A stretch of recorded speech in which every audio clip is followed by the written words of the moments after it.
All right, thanks for joining us. We are live here from the KFVS Digital News Desk. We've got Brian Gerau with us. He is with the Jackson Area Chamber of Commerce. Brian, how are you doing today? I'm great. Thanks for having me into the studio. Appreciate it. Absolutely. We're glad to have you here.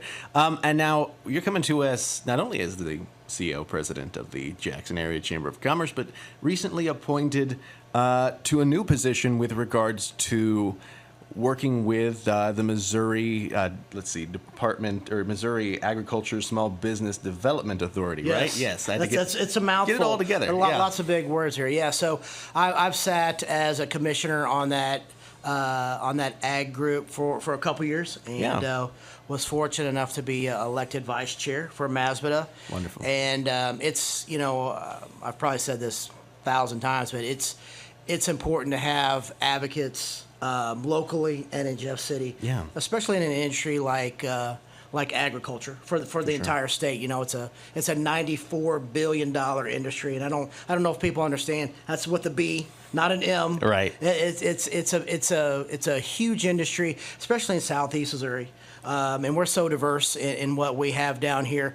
It's important to have people on the side of agriculture who can really hear the voice of the farmers and work with our elected officials in Jeff City to make sure that our farmers have all of the equipment and tools and programs that they need in order to be successful. Right, absolutely. And so now this is the statewide organization, yes, right? This is statewide. So it was appointed by the governor. And really, the reason I got involved sitting on a statewide board is in a completely different industry. I was advocating for something and had to drive across state to really kind of have my voice heard.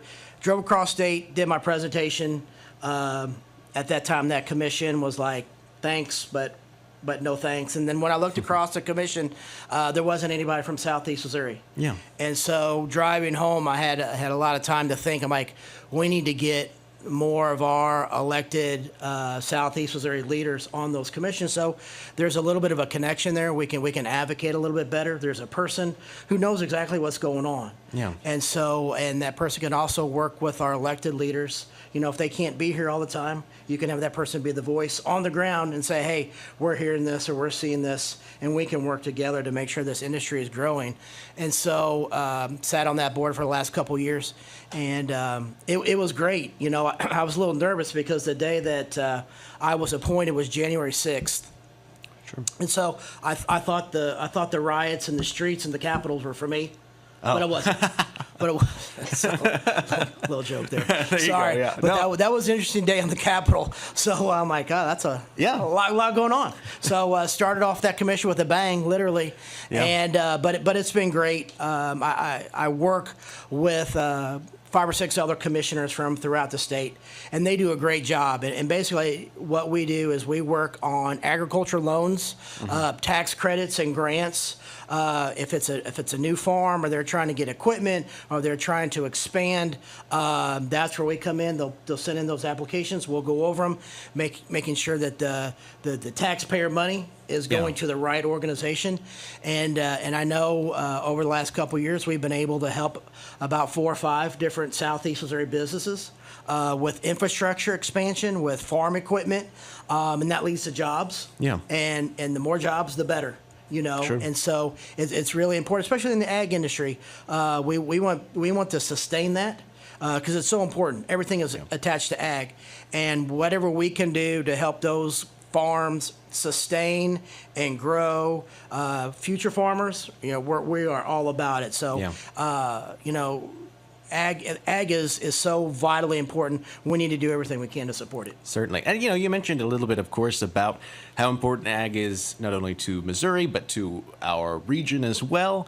How do you think those, you know, you're wearing a couple of hats. I know you're a man of many hats, but wearing both those hats, how do you think they go together as far as, you know, the region, you know, Jackson Area Chamber, that sort of thing? With the chamber, it's always about business growth and business sustainability.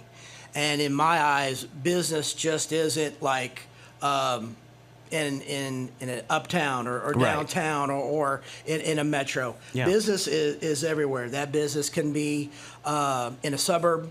It can be on a farm. Yeah. It can be in a high rise. It could be anything. And chambers our goal is just to make sure that businesses have every tool they need to be successful, to grow, to hire people, and ag is right there. I mean, it's side by side, and it's a business. Like I said, it's a $94 billion business in the state. So you have to take care of business, whether you wear a suit or jeans or whatever. It's all at the end of the day, it's about sustainability and growth. So I'm very proud to take that role, and I'm proud to go to Jeff City and represent the ag industry. And make sure that they have everything they need in order to grow. Certainly. All right. Anything else you want to mention today? No, we appreciate the opportunity and support your local farmer because they sure support us. So thank a farmer next time you see him. All right. Brian Gerau, thank you so much for being here. Appreciate your time. All right. To our audience as well, thank you all for tuning in. Heartland News now coming up just around the corner. Stay with us. We're going to turn it back.